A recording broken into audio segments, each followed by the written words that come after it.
చేయలే, ఎవరితోటి ములాఖత్ కాలేదు. రఘునందన్ రావు మైపాల్ రెడ్డితో కలిసి రాజకీయం చేస్తాడు. నువ్వెవరితో కలిసి చేస్తావు చెల్లె? నీ రాజకీయం ఏంది? నువ్వెవరెవరితో కలిసి చేస్తున్నావు రాజకీయం? నీ టీఆర్ఎస్ పార్టీ ఎవరితో పొత్తులు పెట్టుకొని నడిపిస్తున్నావు? నీ పైసలు ఎక్కడి? నీ పంచాయతీ ఎక్కడిది? జై తెలంగాణ అని వచ్చి లేకపోతే తెలంగాణ జాగృతి పెట్టినప్పుడు నువ్వు ఎట్లుంటివి? ఇవాళ ఎట్లున్నావు చెల్లె? ఒకటని 4 పడితే మంచిగా ఉండదు. ఒక్కటి చెయ్యి రఘునందన్ది కోకేళ్ళు చూపిస్తే బరాబరి 4 ఏళ్ళు రిప్లై ఇస్తాయి రఘునందన్ వైపు నుంచి. ఒర్రుడైంది. భాష మర్యాద ఉంటే మేము కూడా మర్యాద ఉంటాం చెల్లె. ఒక ఎంపీ రఘునందన్ ఉన్నాడు కదా, ఒర్రుతాడు కదా, దేని మీద పడితే దాని మీద బరాబర్ ఒర్రుతాం. మేము తెలంగాణలో ఒర్రే తెలంగాణ తెచ్చినాం. మేము ఎవరితో లాలూచిపడి తెలంగాణ తేలే. తెలంగాణ వచ్చిన తర్వాత కూడా లాలూచిపడకుండానే రాజకీయం చేస్తున్నాం. లాలూచి అనే పదానికి ఏమైనా అర్థం ఉంటే అది మీరు చేసిరు, మీ కుటుంబం చేసింది తప్ప ఇంకొకటి ఎవరు రాజకీయాలలో లాలూచి పడలేదు. టీఆర్ఎస్ అధికారంలో ఉన్న రోజులు మెదక్ జిల్లాకి చంద్రశేఖరరావు గారు లేదా కేటీఆర్ గారు లేదా నువ్వు లేదా మీ బావ హరీష్ ఏం చేసిండో చెప్పు, చర్చ పెడతా నేను.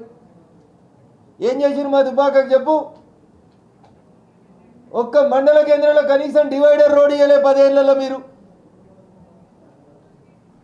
రాయపూర్లో పోలీస్ స్టేషన్ కిరాయి బంగ్లాలో ఫస్ట్ ఫ్లోర్లో 2 రూమ్లలో ఉంటుంది. మీ నాయన ప్రాతినిధ్యం వహించే గజ్వేల్కి 10 కిలోమీటర్ల దూరం ఉంటుంది రాయపూర్. 10 సార్లు అడిగిన పోలీస్ స్టేషన్కి జాగిచ్చి బంగ్లాకు పైసలు ఇవ్వమని. మరుకూకులో మీ ఫామ్ హౌస్ కోసం పోలీస్ స్టేషన్ కట్టిండు మీ నాయన. రాయపూర్లో పోలీస్ స్టేషన్ అవసరం ఉంటే కట్టలేదు. సింగూరు శుద్ధి చేయలే, కేసీఆర్ చేయలేదు. సింగూరు జలాలు మెదక్ జిల్లాకి ఇవ్వలే, కేసీఆర్ ఇవ్వలేదు 10 ఏళ్ళు. నువ్వు ఉన్నావా ఇలా 5 ఏళ్ళు నిజామాబాద్ ఎంపీగా. మధ్యలో నువ్వు వచ్చి ఎమ్మెల్సీ అయినావు మీ నాయన పేరు చెప్పుకొని. మీరు వచ్చి రఘునందన్ గురించి మాట్లాడేది? అయినా నీతోటో మీ బావతోటో ములాఖత్ రాజకీయాలు చేయాల్సిన అవసరం నాకేముంది? గీత గీసి దుబ్బాక ఎమ్మెల్యేగా గెలిచి వచ్చిన మీ బావతో కొట్లాడి, గీత గీసి మీ నాయనతోటి మీ అన్నతోటి మీ బావతోటి కొట్లాడి మెదక్ ఎంపీ గెలిచి వచ్చిన మీరు పెట్టిన వెంకటరామిరెడ్డి అనేటువంటి కలెక్టర్ 100 కోట్ల రూపాయలు ఖర్చు పెట్టి మెదక్ ఎంపీలో 6 టీఆర్ఎస్ ఎమ్మెల్యేలు ఉంటే లెక్క పెట్టి గీత గీసి కొట్లాడి గెలిచిన కవిత ఎవరితో ములాఖత్ గెలవలేదు. ఆఖరికి నీ వెంకటరామిరెడ్డి నివాసం ఉండే రాజపుష్ప కాలనీలో గేటెడ్ కమ్యూనిటీలో కూడా రఘునందన్ రావుకే కోట్లు వచ్చినాయి. నేను ములాఖత్ ఎవరితో కాలేదనేది నీకు అర్థం కావాలి కవిత. పటాన్చెరు శాసనసభ నియోజకవర్గంలో 1,07,000 ఓట్లు వచ్చినాయి రఘునందన్ రావుకి. కాంగ్రెస్ అభ్యర్థి పటాన్చెరు నియోజకవర్గంలో ఉంటాడు, టీఆర్ఎస్ అభ్యర్థి పటాన్చెరు నియోజకవర్గంలో ఉంటాడు. రఘునందన్ గీత గీసి కొట్లాడిండి చెల్లె, ఎవరితో ములాఖత్ కాలేదు. జగ్గారెడ్డితోటి హరీష్ రావుతోటి ములాఖత్ కావాల్సిన అవసరం రఘునందన్ అనేటోడికి లేదు. వేసి నా మాట తీరే గిట్లుంటుంది, నా నోరే గిట్లుంటుంది. ఇంకొకసారి నువ్వు జిల్లాకు వచ్చి నా గురించి మాట్లాడితే సమాధానం చెల్లెని మంచిగా చెప్తా. ఈట్కా జవాబ్ పత్తర్ సే దేంగే అన్నట్టు చెప్తా కవిత. నువ్వు కావాలనేది రఘునందన్ నోట్లో నోరు పెట్టి రఘునందన్ నన్ను తిడితే 2 రోజులు టీవీలలో కనబడవచ్చు, 2 రోజులలో పేపర్లలో కనబడవచ్చు అనుకున్నావు.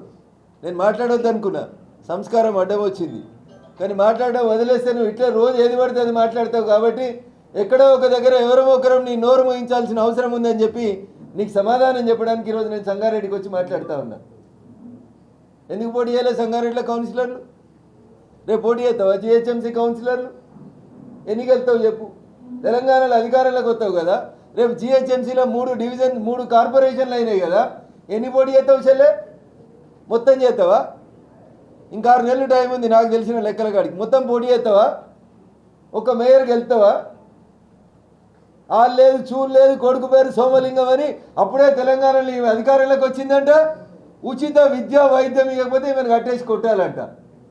మీ నాయన కూడా ఇట్లా చెప్తుండే, తెలంగాణ వచ్చినాక నేను కాపలా కుక్కలు ఎక్కుంటా, తెలంగాణకు తొలి ముఖ్యమంత్రి దళితుడే, తెలంగాణ వస్తే నేను నా ముసలి ఇద్దరం ఇంట్లుంటాం, తెలంగాణ అంతా మీదే బిడ్డ అన్నాడు.